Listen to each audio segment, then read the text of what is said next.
Hello, Jeriko here. Welcome back. This is episode 2 of this mini series that I've started. If you watched the first video, thank you. But if you haven't, maybe go back and give it a little look. It's good stuff. And today will be an improvement, hopefully. As I've said before, I'm new to all this, so I'm also learning as I go. So I hope you enjoy. But without further ado, let's get straight into it. Let's go. So, just a little refresher, as this is a new concept, of course. The first part is the interview. For me to get the inspiration for what to build, as I don't have any, I need to go interview random people with 3 set questions, and the answers will determine what I'm going to be building later on.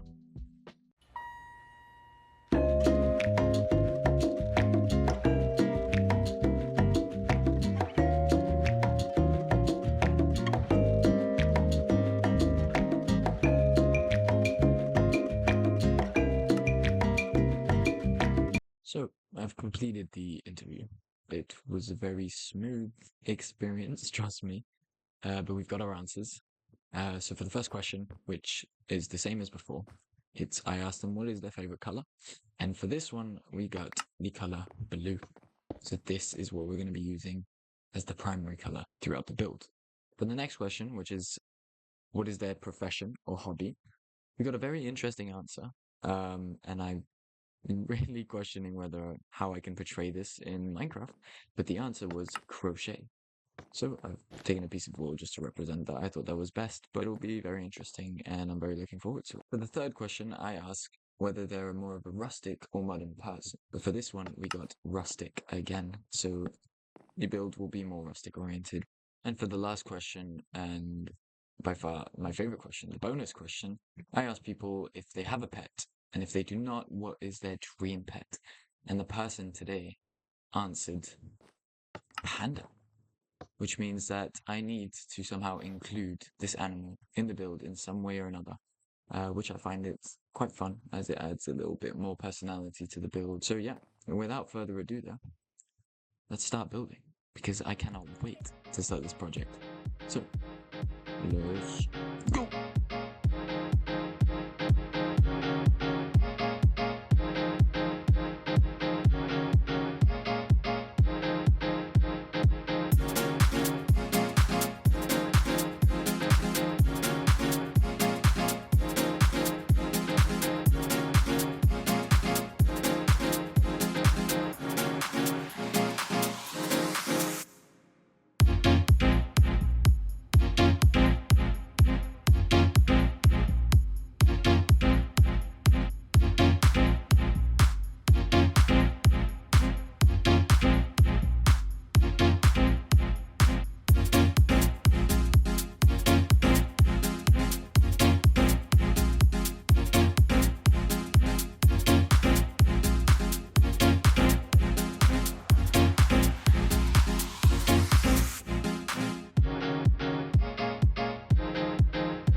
is the final build.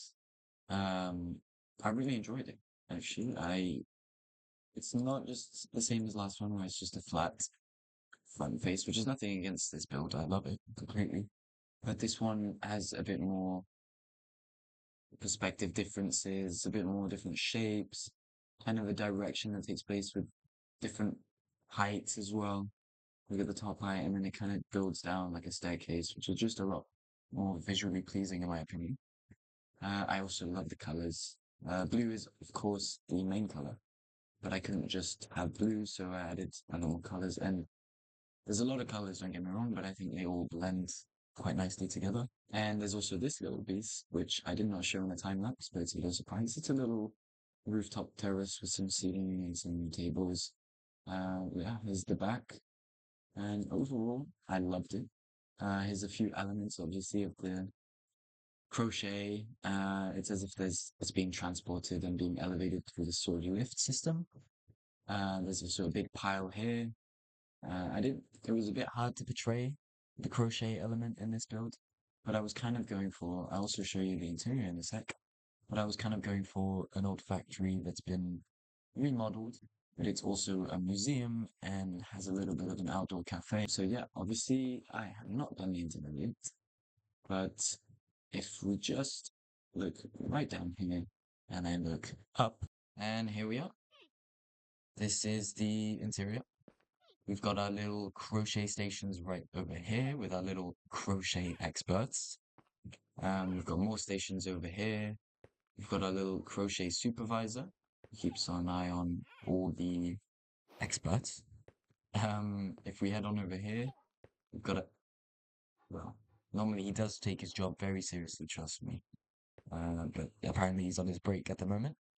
But this is the Comfy Crochet Expert Supervisor. So this is where we deliver all our final crochet goods, comfy clothing, as it were. If we head on over here, we have sort of a lift system over here. We also have another closing big garage door where stuff will come in or leave the factory with all the goods or the wool that needs to be then crocheted. If we come up over here, unfortunately, this hasn't been done yet. This was where the museum or the cafe would situate. I haven't completely finished this, but this is where the chain is, the lift. We've got our, can you see this? Crochet bundle lift supervisor. He wanted to be called that way. I didn't name him, trust me. But we've got our little bundles of wool being distributed throughout the levels of the factory.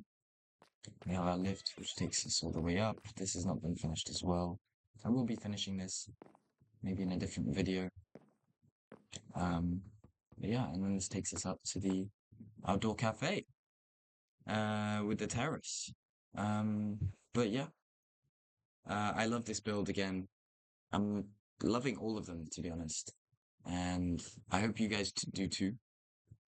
And thank you for sticking around, the few that are. We're starting to get, well, I say this, but it's only two buildings. We're starting to get a small skyline, sort of. And I'm even featuring some of the comfy crochet clothing. So if you guys haven't ordered any yet from the crochet experts, I suggest you do immediately because they're extremely comfy. But without further ado, thank you guys for watching, and yeah, I'll see you in the next one. Bye.